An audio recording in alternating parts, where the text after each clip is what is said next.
নমস্কার বন্ধুরা, আমি একটা ছোট্ট ভিডিও নিয়ে আপনাদের সামনে হাজির হলাম। সেটা হচ্ছে এই যুবশ্রী নিয়ে। বর্তমান সরকার যে যুবশ্রী চালু করেছে, প্রতি মাসে ১,৫০০ টাকা করে দেওয়া হবে। কাদেরকে? তো না, যারা মাধ্যমিক পাশ করেছেন, যাদের বয়স ২১ থেকে ৪০ বছরের মধ্যে হতে হবে। কিন্তু আমার কথা হচ্ছে, যারা পড়াশোনা করে আজ চাকরির জন্য দিশেহারা হয়ে ঘুরে বেড়াচ্ছে, তাদের বেকার ভাতা না দিয়ে যদি চাকরিটা হাতে ধরিয়ে কিছু ছেলেকে দেয়া যেত, তো আমার ব্যক্তিগত মত থেকে মনে হয় অনেকটা বেটার হতো। সরকার আরও শ্রদ্ধেয় হয়ে উঠত জনসাধারণের কাছে বা এই বেকার ছেলেদের কাছে। গত দুদিনে, অর্থাৎ ১৫ তারিখ এবং ১৬ তারিখ, ২ দিনে ১৫ লক্ষ আবেদন জমা পড়েছে। এই ১৫ লক্ষ আবেদনের ১৫ লক্ষ ছেলেকে সরকারকে প্রতি মাসে ১,৫০০ টাকা করে দিতে হবে। এটা সরকারের প্রতিশ্রুতি। তো এই ১৫ লক্ষ ছেলেকে বেকার ভাতাটা না দিয়ে যদি তাদের থেকে ১,৫০০ টাকা মাইনে দিয়ে, অর্থাৎ দিনে ৫০০ টাকা করে মাইনে দেওয়া হয়, মাসে ১৫,০০০ টাকা মাইনে দিয়ে ১৫ লক্ষ থেকে ১.৫ লক্ষ ছেলেকে চাকরি দিলে এই সরকার বা এই ১.৫ লক্ষ ছেলের অনেক উপকৃত হতো এবং আমাদের সমাজ আরও উন্নতির দিকে যেত।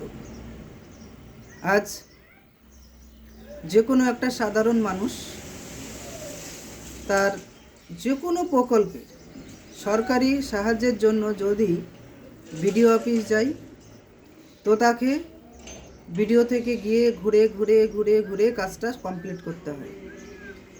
যদি পঞ্চায়েতে যাই, আজ হবে না কাল হবে, আজ স্যার আসেনি কালকে আসুন, এই রকম আমাদের কাজ। বিডিও অফিসে যে কোনো একটা কাজের জন্য আপনি যদি গিয়ে দেখবেন যে একদিনে কমপ্লিট হয় কি সেই কাজটা, আপনাকে কিছু না কিছু একটা ওরা অজুহাত ধরিয়ে দিবে যে আজকে স্যার আসেনি, বা আজকে কাজ হচ্ছে না, বা আজকে স্টাফ নেই, তাই আমাদের দ্বারা সম্ভব না। আপনি স্কুলের বেহাল অবস্থা দেখুন। স্কুলগুলান কি হচ্ছে, ছাত্র আছে অথচ শিক্ষক নেই। কোনো স্কুলে একটা শিক্ষক, কোনো স্কুলে 2টো শিক্ষক স্কুল চালাচ্ছে। পড়াশোনার তো নাজেহাল অবস্থা। আজ মাধ্যমিক পাস ছেলে মেয়ে এখনকার, তারা নিজেদের নামটুকুন ঠিকঠাক লিখতে পারে না।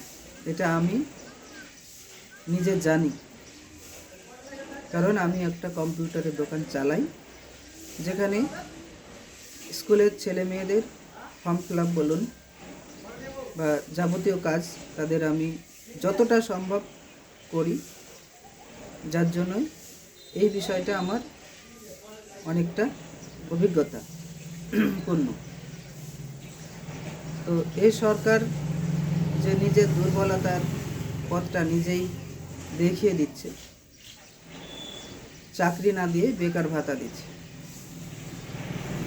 যে টাকাটা বেকার ভাতাতে দিত, সেই টাকাটাই যদি চাকরিতে আজকে ব্যবহার করত সরকার, তো ১.৫ লক্ষ, এই দুদিনের অ্যাপ্লিকেশানে ১.৫ লক্ষ ছেলের চাকরি হতো।